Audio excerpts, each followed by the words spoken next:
Hey, comrades, and welcome to the Revolution Report. If we're having any problems with the audio or anything, just let me know in the chat because I've got tons of media files here. Sometimes they like to start on their own in the streaming software I'm using. But I'm really happy to have you all here at our live stream about my trip to the DPRK. It was really a fantastic trip. Not only a historic moment for geopolitics, for the multipolar world, but also just a super cool trip that I was able to go on. I mean, I know it might sound weird, but it's been a childhood dream of mine to go to the DPRK, and I not only got to go to the DPRK, but I got to go and attend this super historic moment and get a welcome, that. A crazy warm welcome from the people of Pyongyang, the kind of welcoming on Kim Il-sung Square that we haven't seen since the 1970s when Nicolae Ceausescu visited Pyongyang. So I got so much stuff I got to tell you all. I got stuff I got to show you. I basically packed my suitcase with stuff from the DPRK, souvenirs. I brought a bunch of beer back too. North Korean beer is like apparently super great. I haven't actually tried any of it yet, but I'm waiting for the right opportunity. I'm thinking on my birthday. My birthday is in about a week on July 4th, ironically enough. So maybe I'm going to try it on my birthday. But I brought so much back that some of it even exploded in my suitcase. My suitcase reeks of North Korean beer right now, but that's okay. It was totally worth it. Taste test video. Maybe that's a good idea. You know what? Yeah, I think on this live stream I'm gonna taste test the beer. All right, that's what I'm gonna do. I got it in my fridge in the other room. So once I show you guys the souvenirs, once I show you some of the videos, at the end I'll crack open one of these North Korean beers and let you know how it is, if it lives up to the expectations. But before we begin the live stream, me talking about the the trip, the historic significance of it, and before I show you guys all the souvenirs and everything, I want to let you know a couple things. First of all, we have a Discord now. I mentioned it in the last live stream. If you have not joined the Discord yet, join it, because we have had such an influx of comrades from all over the world suddenly. Basically a whole community has sprung up of comrades of the Revolution Report. We have discussions there. There's a debate channel. If you guys want to help us out with stuff in terms of social media content that we come out with, you can join that Discord channel and actually give us suggestions and discuss directly with us, directly with me, directly with Slava, the Ukrainian socialist, and other members of the Revolution Report Information Collective, and help us out with making social media content. So, we've already got a lot of people helping us out and giving us great ideas, making great posts, and you can help us out and see your posts show up on our social media as well. So it's really cool. We've got a great community there, and it's growing very, very, very quickly. So if you're watching, I see Slava, who's moderating the chat right now, has put the Discord link in the chat. Make sure to, if you haven't already downloaded it, download Discord, join the community we have there, because it's really great, comrades. And we're also working close with Infrared, Midwestern Marx, and other like-minded Marxist-Leninists from the United States as well. So make sure to check that out, and join us over there. Second, before I start, I want to say I have so much footage from the DPRK. I didn't even realize I had this much, and this is kind of why we were a little delayed on beginning this live stream. If I were to download all of it to show you guys on this live stream, we'd be here for hours more. So what I'm going to do is I'm going to upload it to Patreon. So as a thank you to the people who financially support this channel, because again, everybody, we rely on donations to keep this stuff going. And basically my own wallet. So if you want to see some exclusive footage from the DPRK trip that I haven't posted anywhere yet, I completely forgot about, to be honest. They were just sitting on my camera, and it's some really cool stuff. Please become a patron on Patreon. You can join for $5 a month as a rank and file revolutionary. $15 a month as a commissar and $30 a month as general secretary. It goes a long way. And hey, you could just if you want, join for the month, and then you could cancel your membership the next month if you're tight on cash or whatever, and you just want to see the North Korean videos. That's fine too. But I'm going to post a lot of them there. But like I said, there's also a lot that I'm going to be showing at this live stream right now in terms of footage that I took there of the actual welcoming ceremony. So it's going to be really interesting. So without further ado, that's all I have to say before we get on with the show. First of all, I'm wearing my North Korean flag pin that I also got from the DPRK. We have basically I'll start from the beginning. All right, let me start from the beginning. So I travel there because I work for Russia Today, right? And I work in the presidential media pool. So I was given the opportunity to go there through work. I was like, hell yeah, this is like I said, a childhood dream of mine. I can't wait to go. I was listening to all these DPRK songs to get myself hyped up, like "Death to U.S. Imperialist Aggression" and "Peace is on the end of our bayonets." If you guys haven't heard North Korean music, just look it up after this live stream. Okay, go on YouTube, look up North Korean songs. They're super motivating. They're like, I would even say that they're even in a lot of ways, they have their own sort of charm to them that makes them even sometimes a little bit better than the Red Army Choir, if you guys like Red Army Choir. So definitely check that stuff out. And also in our Discord, we've shared a couple of them also. So definitely check that out. But so we got there and we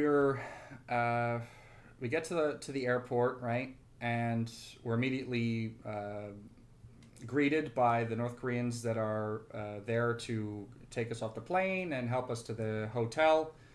And so we get in the vehicles and we're driving from the airport to the hotel, which was called Koryo. If you guys want to look it up on the internet, you could see this hotel that we stayed in for yourselves. There's pictures on the internet. It's called Koryo, Korya. Sorry, I don't know how to spell. Koryo, it's called. And so you could actually see where I stayed. It's a very nice hotel. So we're on the way there, right? And we're in the car, and we're there with our North Korean guides and everything. First thing they say is, everybody ask us whatever you want, film whatever you want. There's no restrictions on anything. They didn't even check my camera or anything. They didn't check to see what I filmed. They were completely liberal about the stuff we were able to film. It was in complete contradiction to this idea that we're fed in the West, that they don't let journalists. They only let journalists film like a super perfectionist view of the country and everything. What I realized is that the reality of the matter is that they only have those terms for Western journalists that they have a suspicion or know they're going to the country to start trouble and film propaganda, right? We came from a Russian media delegation with the Russian president going to the country, a friendly country to the DPRK. So they're like, film whatever you want. I was like, that's great. So I did film quite a bit. For those of you who follow my Twitter, you guys understand that, you saw one of the videos that I filmed on the way to the hotel already, where I talked about and showed some of these brand new apartment complexes that, thanks Battle Cossack for the donation. No, I didn't see any North Korean starving kids pushing trains and eating rats, that's for sure. So this video I posted, it went viral, okay? This video showing brand new apartment complexes in Pyongyang that are given to the people of Pyongyang for free. These new buildings are like, when I saw them, I was like, wow. Some building like this in New York or like in a suburb of New York would be completely unattainable to a working class person. And that's why, I said in the videos like that would be, I would be completely envious if I still lived in the United States.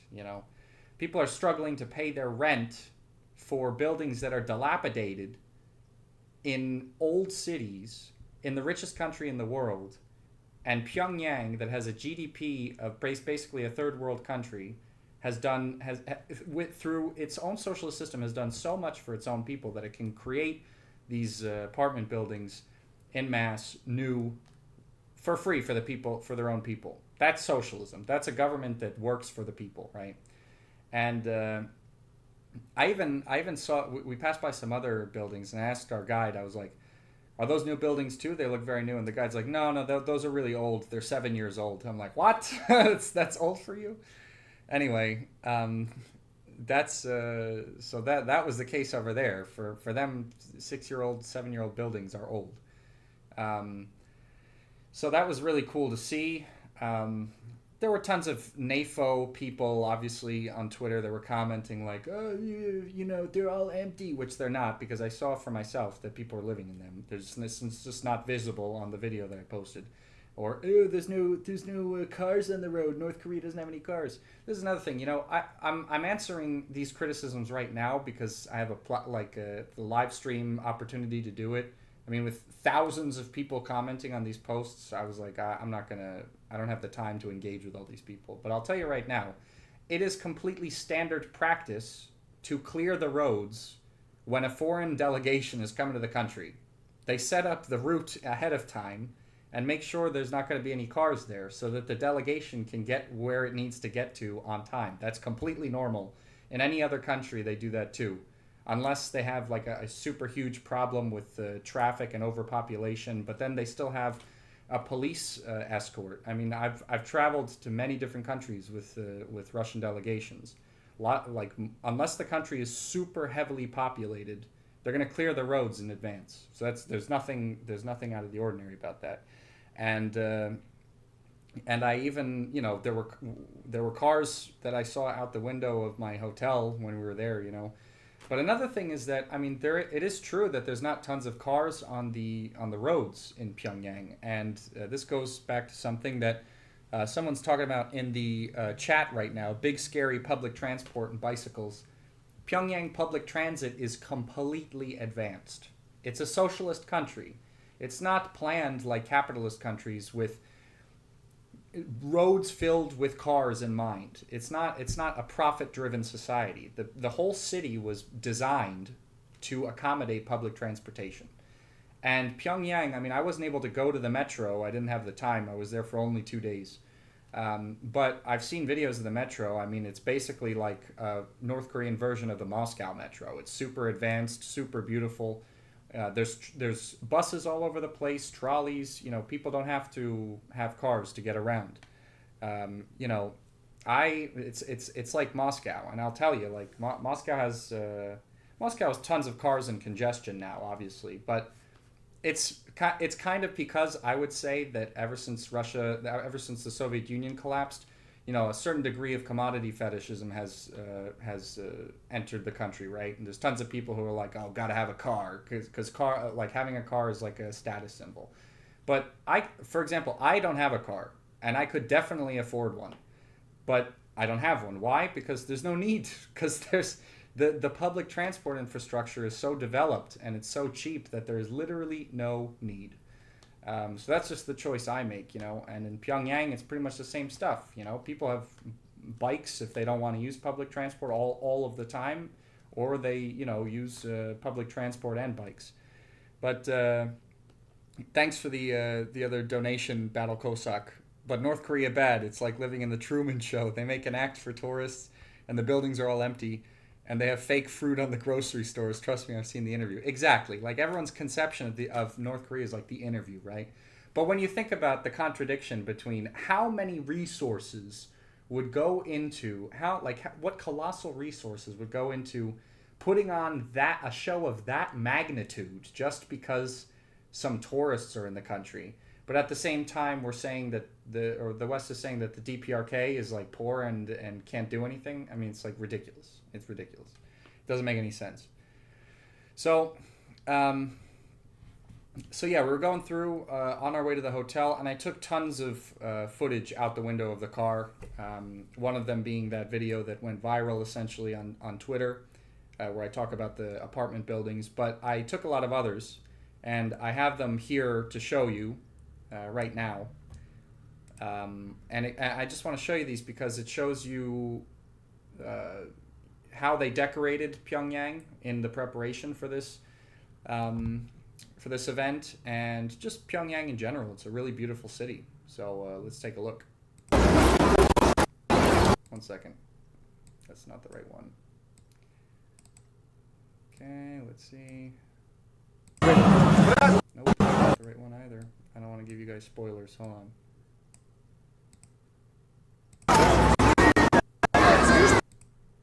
Oh, 1 second. Sorry, like I said, I uploaded this stuff all very last minute. Nope, that's not the one. Just a second.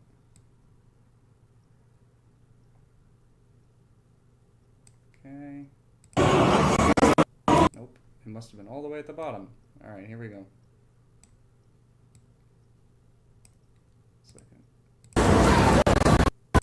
No, that's not it either. 1 second.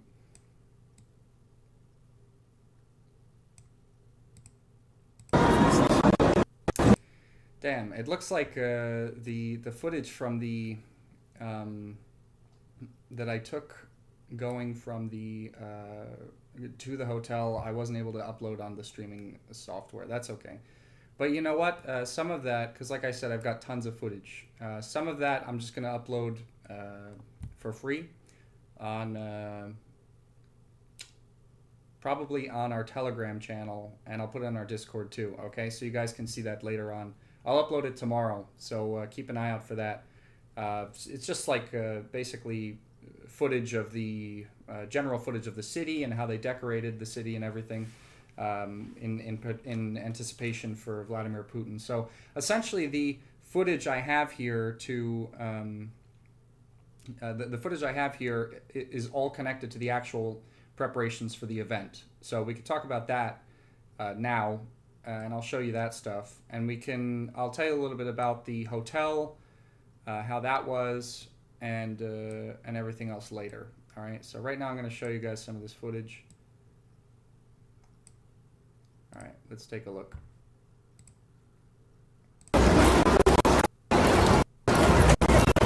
These are some of the troops that were marching.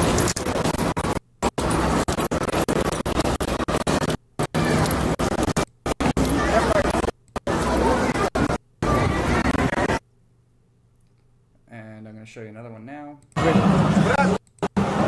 These were some of the people on the square that the entire parade. You can see how beautiful everything is decorated. They got the thing. It's really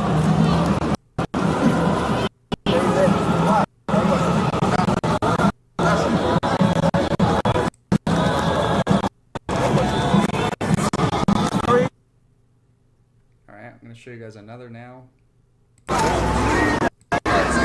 Groups marching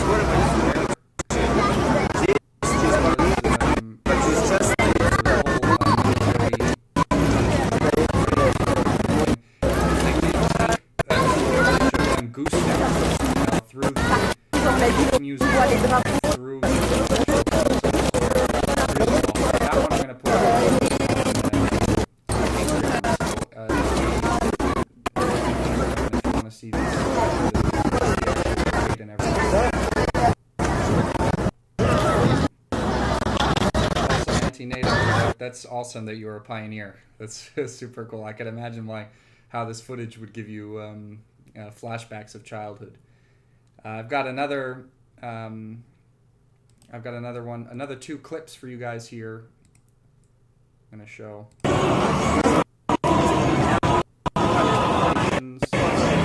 They're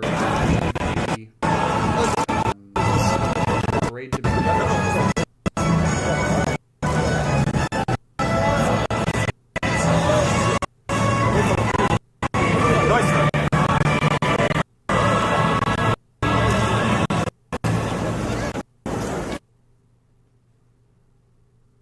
You can't hear what we say when the clip is playing? It's okay. I'm just rambling on, essentially. But that was, this footage I'm showing you of the people on the square, this was before the actual parade took place. So, I've got another one here, too. So.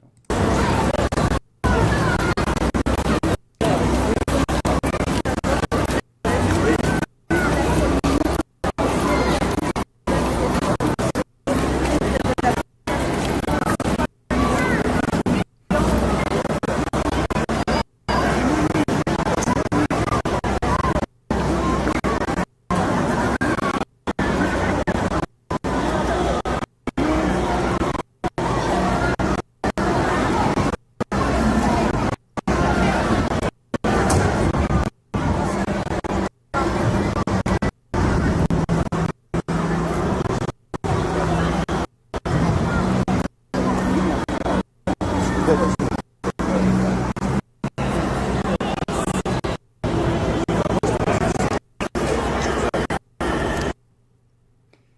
comrade. Sorry about the significant difference between the clip frame rate and the volume and everything. I didn't have a chance to do any sort of editing like that before. But I got one more here, so we're gonna take a look at it, and then I'll continue with the story.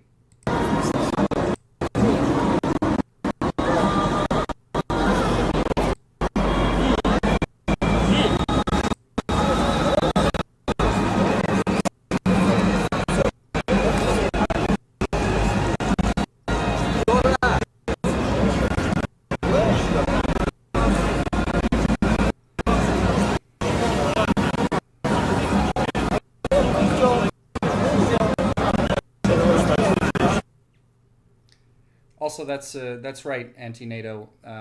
The footage is high quality in 4K, 120 FPS. So that's I wanted to make it as high quality as possible. I took my really good camera there, despite it not being registered officially on the delegation's list of equipment. On the Russian side, they're like, well, technically they could take that.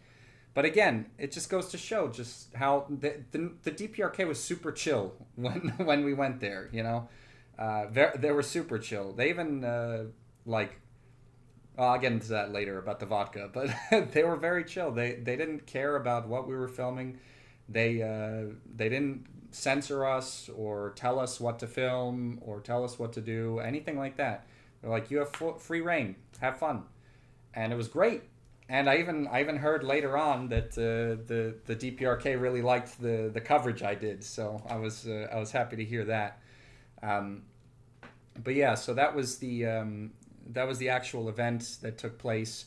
There were over, according to the DPRK people, there were over 50,000 people on that square. But I would say that there were way more. That there were way more people there.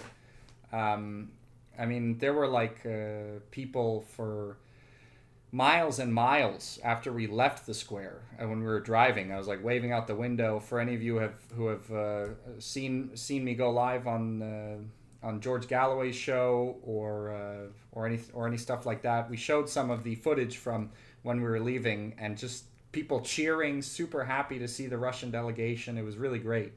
The hotel, like I wanted to talk about before, was really cool. It was a little outdated, I have to say. It was an enormous hotel, and it's clear, like, because DPRK doesn't have that much tourism, the hotel rooms weren't all used, but so it was like and the interior was like kind of like a 70s throwback, but that's all right. It was really cool. The food was really good. The North Koreans did everything to be hospitable to the delegation. They gave us all free food, free drinks and everything. And they even made the food Russian. They even made Russian food to accommodate us. It was very, very, a very warm welcome we received. I know it's funny. I got woken up at like 3 a.m. and I heard like people like partying on the floor that I was on, and I was thinking like maybe it's got to be some people from our delegation. I was like, I woke up like cranky. I opened the door ready to be like, can you guys like be quiet? I'm trying to sleep. I got to work tomorrow. And then I hear they're not speaking Russian; they're speaking Korean. There was a crazy North Korean party going on the floor of the hotel room that I was staying at. Like they must have been drinking or something and having a crazy party. But that was pretty funny. And then I was like, all right, let them party, whatever. I'll try to go back to bed. But like I said, the hotel was really cool. Our work on the first day consisted of the welcoming parade, which I showed you some footage from just recently, and the second day of our work happened to do with the actual meetings, the actual political portion of the meeting, where Vladimir Putin met with Kim Jong Un, and they had negotiations behind closed doors. I got to be in the same room as Kim Jong Un. Okay, I was like 3 feet away from him, and I took pictures too. I guess I'm gonna share on the Discord later on also, so you guys can see. But yeah, Kim Jong-un was in the same room as me, and Putin also. It was like crazy. Kim Jong-un's sister was there also. It was super cool. And the political significance of this meeting. This I want to talk a little bit about this, right? They basically, this is the first visit that Vladimir Putin's made to the DPRK in about a quarter of a century. And the significance of it is basically updating a treaty they already had called a Comprehensive Treaty on Strategic Partnership. And the reason he went literally at this exact moment is because this new agreement that they signed is basically a mutual defense pact. I say that it looks really like an alliance because according to the terms of the agreement,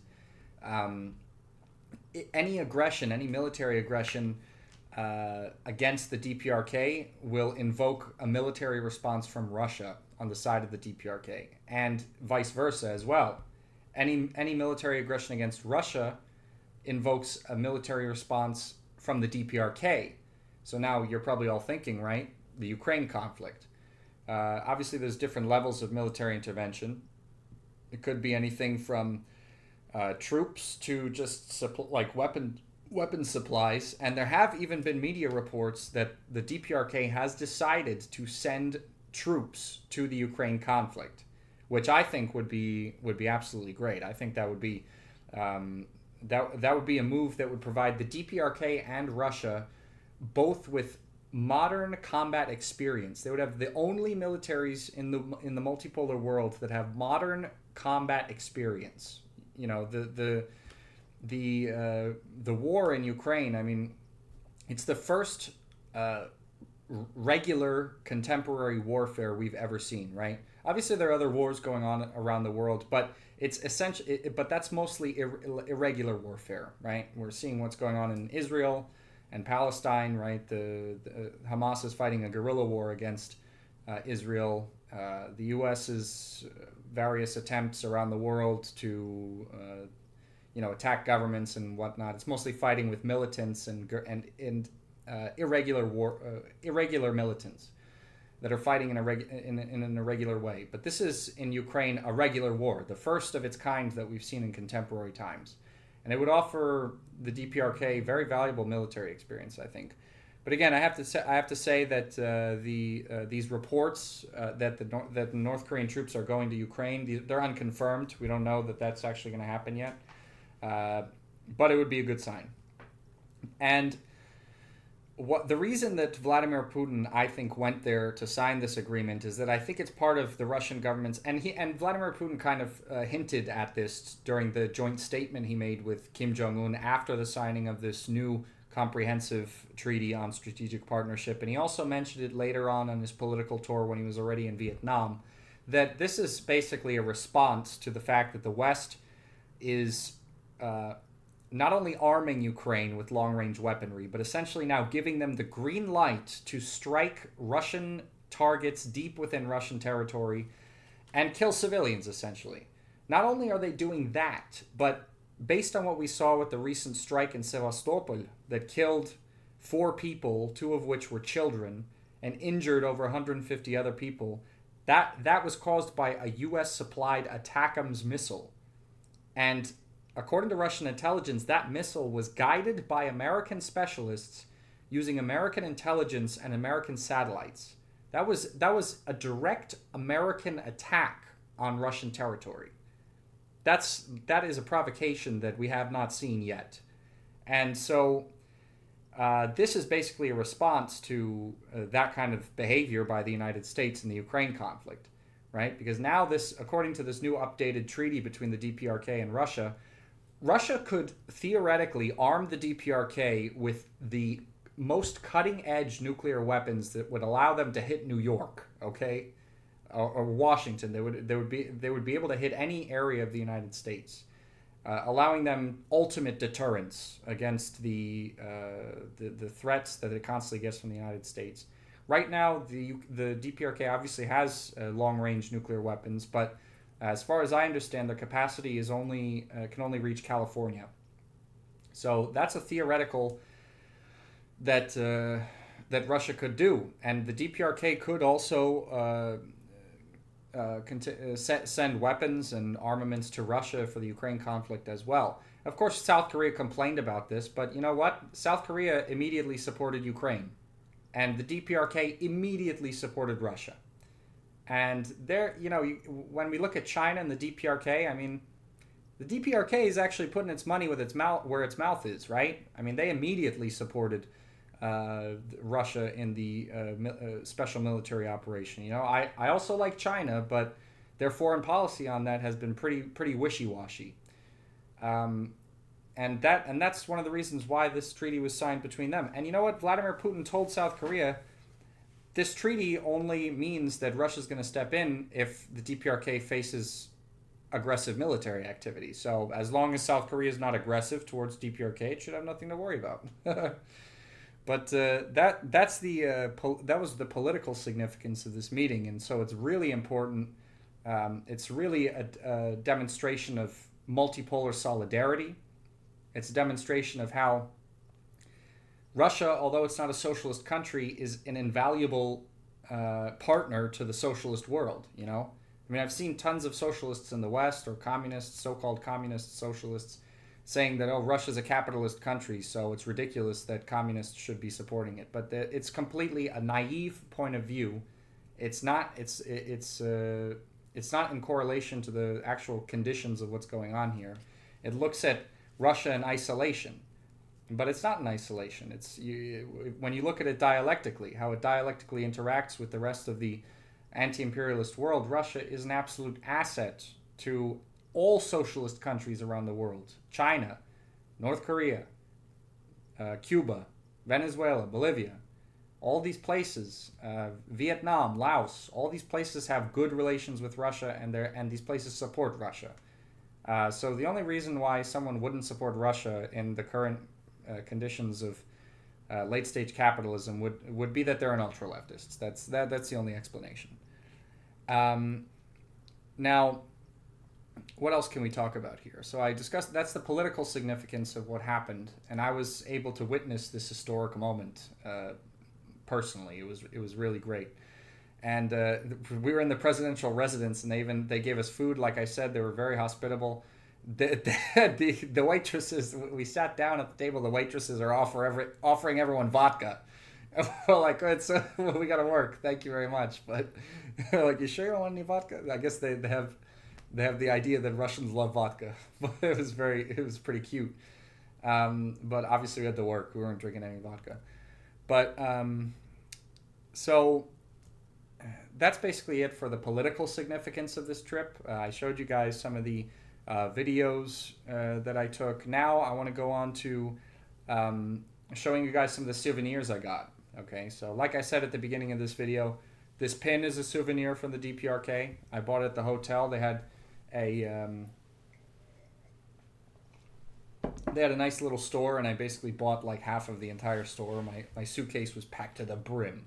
Okay, and I've got off screen here some nice little trinkets that I'm going to show you. Okay, first thing I got, and I don't have them all anymore because I gave a lot of them away as souvenirs to my friends and comrades here. But there were tons of these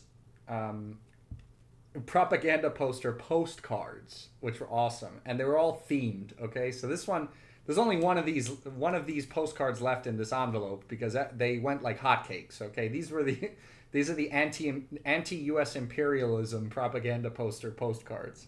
So as you can see here, the cover for the actual for this set of postcards is a propaganda poster in itself, and it kind of gives you a preview on the back here. Give you a look at it.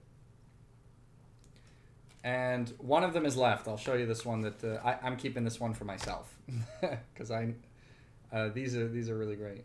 I have no idea what it says, and you know what's funny, comrades? I don't know if you've ever tried to use a like Google or Yandex translator camera app, but they're pretty good between like English and Spanish, English and Russian and everything. But these languages, like Far Eastern languages, like Chinese, Korean, Japanese, they are so context dependent that if you use these apps, these camera translator apps, they will come up with some of the funniest stuff. Okay, when I was in China, I'll give you like because we tried to translate a couple of these and it just came out as like gibberish, like the Mr. Banana Apple puts on his head a bag, something like that. And it was like an anti-American poster. So it makes absolutely no sense. But I remember when I was in China, we tried to use these translator apps. We were in one restaurant, right? And totally off topic. This is in China, but still very funny. We were in a restaurant, and it looked like a good restaurant, but we just see pictures in Chinese next to them. So we take out the app, right? And one of the things says, rice with beef, haggis soup. And then next to that stuff is this bowl of brown liquid, and it says fried enema. We were like, what the hell? I'm not going to eat that. Fried enema. And then we looked on the internet about different... I'm reading the chat now. Look at the bottom, the appearance of the American imperialists. Oh, cool. Thanks, Avant-Garde. I appreciate it. Then we looked on the internet about other people who have had similar experiences with like translations and stuff. And you can find on the internet Chinese English translations. They're like, there's a really famous one where there's like pork at a restaurant and it says sexual harassment in the German style. Like, what the hell? There was another one I remember I saw. It was supposed to be a warning, okay? There was like an electrical outlet, and I guess the idea was that they didn't want you to touch it because you'd get shocked. But in English, it said, "Please touch for an electrical shock." I was like, "What the?" It's very funny. So anyway, but if you guys, if I've got others. I've got other posters here, so comrades, if you're in the chat and you can read Korean or you have a translator that works, I'm going to hold them up long enough so you can see what's written there. Maybe you could post the translations in the chat. This is another one that seems to be, this as I understand, was like a packet of postcard propaganda posters that are like about, raising the morale of the Korean workers. Posters that are like, let's fulfill the 5-year plan in 4 years, blah, blah, blah. Let's be scientific. Let's build buildings, etc., etc. So again, this one also, these also went very quickly. I've only got one left. But here's the one I have left from this series. Looks like build our rockets as quickly as possible. Be smart and scientific, I saw a meme on Instagram the other day. It was like, it was a screenshot of some mainstream media article. I don't even remember, and it was like the legacy of Eastern European. It was like the legacy of Eastern European communist regimes forcing people into scientific professions is still alive. And then, obviously, someone was making fun of this, and they were like, they made a drawing of a Soviet soldier saying, like, "You will become an accomplished scientist," with an AK-47 pointed at this guy, like, at gunpoint, "You will be a successful human being and contribute to society." And there's, like, another drawing of a woman, and she's like, "Oh, no, there must be some mistake. I was supposed to be an uneducated peasant." It's like... Sometimes these like Western propaganda articles and whatever about socialist societies is just absolutely ridiculous. Now here's another series of propaganda postcards that obviously I guess you can assume that they're something scientific connected, especially because they show this on the back of the envelope for these postcards, which is one of Pyongyang's main scientific center or something like that. I remember reading vaguely about it somewhere, but it's connected to scientific research and everything. And actually, so I got two left here. One of them seems to be connected to agriculture and botany. So testing some tomatoes. I'm sure North Korean tomatoes are very good. I'm not a huge fan of tomatoes, but I do, I did like gardening for a long time. I grew up in New Jersey, which, for those of you who don't know, in the United States, it's called the Garden State because the soil is very good for gardening. And again, I'm not a fan of tomatoes, but these tomatoes that grow in New Jersey, I would eat them just like fruit. They're the most delicious tomatoes I've ever had. Here's another one, science. Again, not sure what that says, but something about probably carbon. So, I've got some more postcards here I can show you guys. One second, I'm just going to put this away. Now, this one really looks to be connected to like unity of the people and agriculture as well. Because, one of the things that, for those of you who don't know, hold on, I'm going to hold it up so that the camera focuses on it, hopefully. Let's get a focus here, like with the others. There we go. Okay. Yeah, many of you might not know this, but a lot of times when there's a harvest for the when it's harvest season in the country, people from all professions all over the country actually basically just like stop their day job and they go to help the harvest, which I think is really cool. It's like a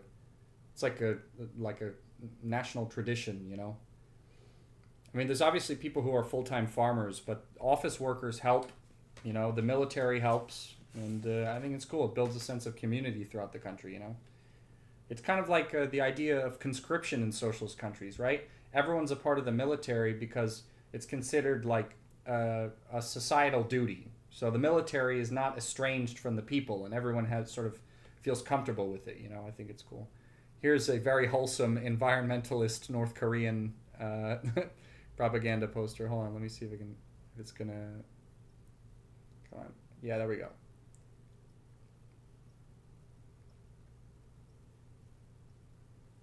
Yeah, 3 Infinity. You know what? Yeah, maybe it's a good idea if I can scan them and. You know what, comrades? Yeah, another thing. Subscribe to our newsletter. If we have a monthly newsletter, okay, where we give important updates about what the Revolution Report did in the previous month, and I also write a personal letter to all of you. I write it myself, and I sign off on it and everything. We have a portion of the newsletter called a revolutionary art portion. So you know what? Send an email to info@therevolutionreport.org that you want to become a subscriber to the newsletter, and I will scan these and put them in the next newsletter. Okay, so if you want to see scans of these, subscribe to our newsletter. And the end of the month is almost here. Actually, I gotta get to handling the newsletter anyway. So that's going to be out soon. All right. So after this live stream, just send us an email and definitely subscribe to the newsletter. Now, those are all for the propaganda poster postcards, but that's not all that I bought, okay? We've got some books. 2023, obviously it's 2024, so they haven't written a book for this year yet. It's not over yet. 2023, Year of Great Challenges and Transformations. All right? We've got basically a whole book of the accomplishments of the Korean Workers' Party under the leadership of Kim Jong-un. And I found this one in English. This store had books in English and Russian and everything. And I read in both English and Russian, but I found an English version. I was like, I'll get through it quicker. And it says, illuminating the path for a leap forward. They're talking about how 2023 was like a huge leap forward in terms of economic development and making the people's lives better. As I spoke about at the beginning of this live stream, tons of new apartment blocks in Pyongyang that were likely built last year. This is part of this leap forward that this book is talking about, right? And it talks about all of Kim Jong-un's speeches, important party meetings, decisions they made. Here you can see some. I'll give you a close-up of some of these cool pictures. You know, they've got a lot of. Hold on, let me move my hand so you can see, so it's not just a picture of my hand. So they've got really cool stuff here.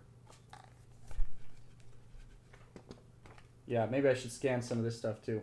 This is like the beginning of the chapter for the enlarged meeting of the 7th plenary meeting of the 8th Central Committee of the Workers' Party of Korea. And here there's tons of pictures, explanations of what was discussed and decided. It's a really great book. I haven't even been able to really get through it yet, but I really have to. And then, you know, maybe I can make some shorts about it on social media and give you guys a little bit of a rundown of what was written in this book. Again, all of North Korean propaganda is about making people's lives better. Okay, that's what a government needs to be doing on the journey of devotion for the good of the people. That is literally what people who are elected should be doing. Here's another cool picture. So obviously I can't share the whole book here, but that's a bit of an intro.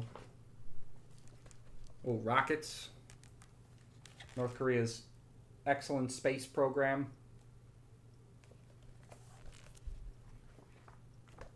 So yeah, that's I'll try and scan some of this stuff also and put in the newsletter. See if we can.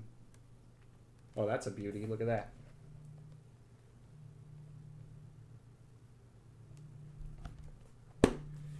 So anyway, those are some those are some sneak peeks into the book about this great leap forward that North Korea had in 2023, and this last book I was able to get. They made an entire book.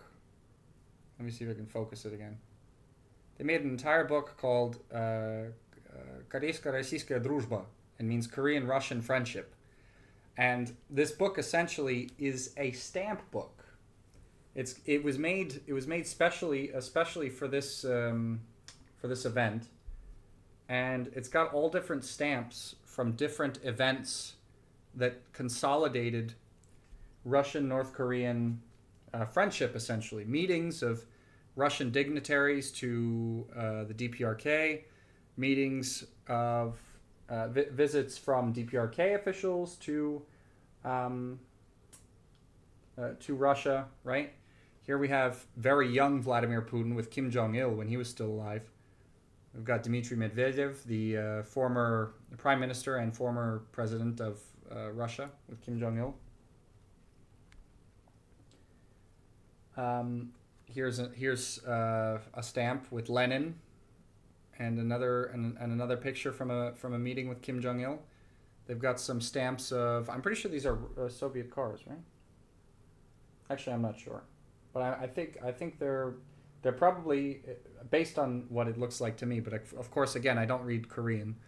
It looks like Soviet-made cars that were in use in Korea. So, oh wow, you guys are gonna love this. They even have, before I show you, okay, they have stamps. They have Russian and DPRK flag stamps. With little tigers on them and little feline creatures that I don't even know what that is, but it's very cute. Look. Look at that.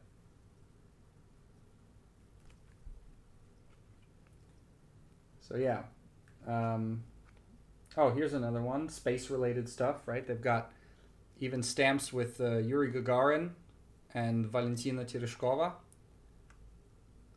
I'm sure you all know, but Yuri Gagarin, first man in space. Valentina was the first woman in space, and of course, more stamps along those lines. Oh, and more cute animal stamps. I don't exactly know why they chose tigers and these cat creatures and eagles, but it's pretty cool. Not bad, not bad. Let's see what else. Some horses and stuff. Oh, and then even chess stamps we've got here. We've got even stamps in honor of chess tournaments, because of course chess is a really popular sport in Russia. It has been for a very long time. And yeah, that's basically the end. All the rest of the stamps are pretty similar to the ones I've already showed you guys. So yeah, I hope you guys liked all this stuff I showed you. I mean, I was like a kid at a candy shop over there. It was really really great, and I had a great time. Um, so I basically explained everything about the trip. Unfortunately, it was so short. You know, I would have loved to stay there a lot longer. We're there for only 2 days, but I'm definitely going to go back. And you know what, comrades? Remember this live stream, okay? Because one thing I'm trying to do is make a fourth episode of the DPRK miniseries. And I want this episode to be from the DPRK.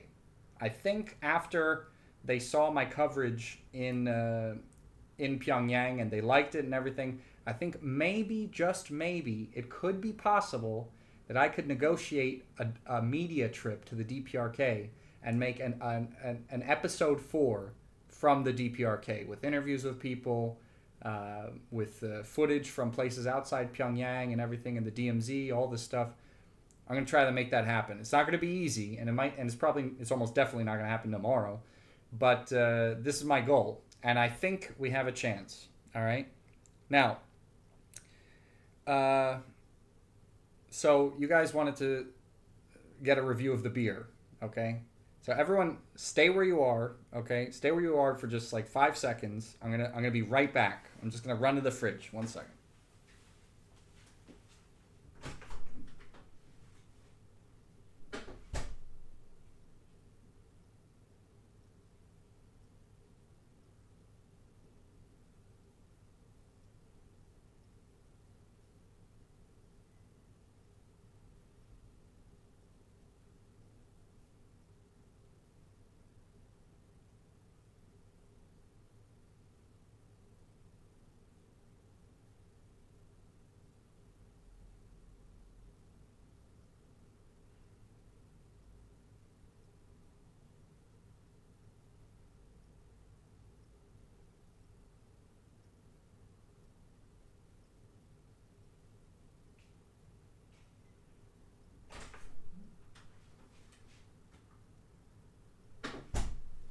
All right, comrades, I'm back. All right. So, the final part of our tour through things I brought back from the DPRK, all right? Take a look at this. This is North Korean beer. And let me see if we can zoom in on it or focus on it. Maybe not. Well, whatever. You can see it kind of pretty good here. All right. This is beer straight from North Korea. And I've heard so many good things about it from people who have been to the DPRK. They say it's really delicious. That was like one of the first things that people told me I should try in the DPRK. Even at the North Korean restaurant in Moscow, they don't have this beer. So, yeah, I'm going to try it for the first time in my life and give you guys a review of it right now. All right. So I'm actually really excited to do this. Also, another thing, you know what I noticed? Bottle caps are like super tight on North Korean bottles.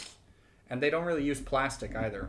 All their water bottles are like glass as well. This is another thing I noticed in the DPRK.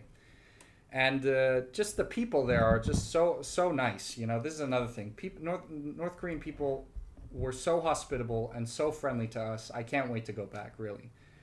So, yeah, based no plastic. It's actually pretty cool that everything was in glass. And comrades, without further ado, cheers. Cheers to you, cheering to me from France and to all over the world. Let's see how it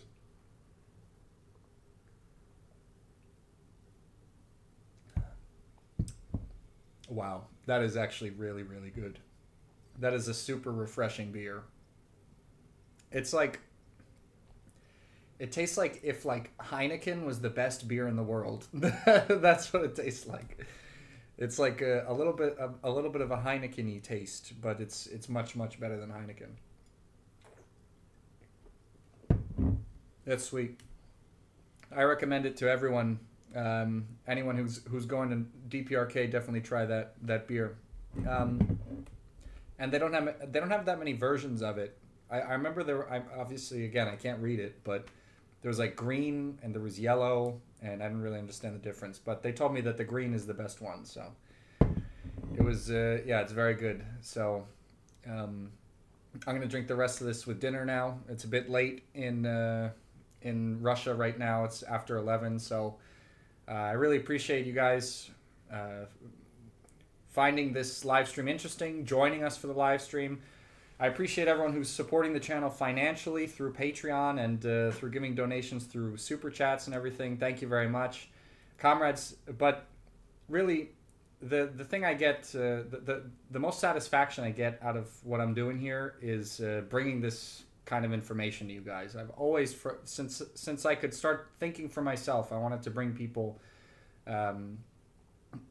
the truth, essentially, alternative perspectives to what the mainstream is lying about. And this was just such a great opportunity for me to do that, to go to the DPRK for myself. And the fact that they gave me so many opportunities, they gave me free range to film whatever I wanted.